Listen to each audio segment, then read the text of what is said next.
ನಮಸ್ಕಾರ. ಕಳೆದ ವರ್ಷ ರಾಜಕೀಯದಲ್ಲಿ ಹಲವು ಸಾವು ನೋವುಗಳು ನಡೆದು ಹೋಗಿದೆ. ವರ್ಷದಿಂದ ವರ್ಷಕ್ಕೆ ಚಿತ್ರರಂಗದಲ್ಲಿರ್ಬೋದು ಅಥವಾ ರಾಜಕೀಯದಲ್ಲಿರ್ಬೋದು ಸಾವು ನೋವುಗಳ ಸಂಖ್ಯೆ ಕೂಡ ಜಾಸ್ತಿ ಆಗಿದೆ. ಈ ವರ್ಷದ ಶುರುವಿನಲ್ಲೇ ರಾಜಕೀಯದ ಹಿರಿಯ ಜೀವಿಗಳು ಇಹಲೋಕ ತ್ಯಜಿಸಿದ್ದಾರೆ.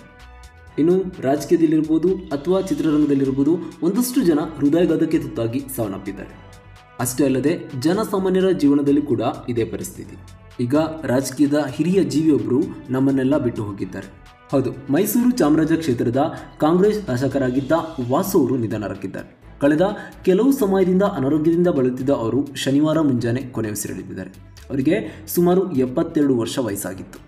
ವಾಸು ಅವರು 2013ರಿಂದ 2018ರವರೆಗೆ ಚಾಮರಾಜನಗರದ ಶಾಸಕರಾಗಿ ಅಭಿವೃದ್ಧಿ ಕಾರ್ಯಗಳ ಮೂಲಕ ಗಮನ ಸೆಳೆದಿದ್ದರು.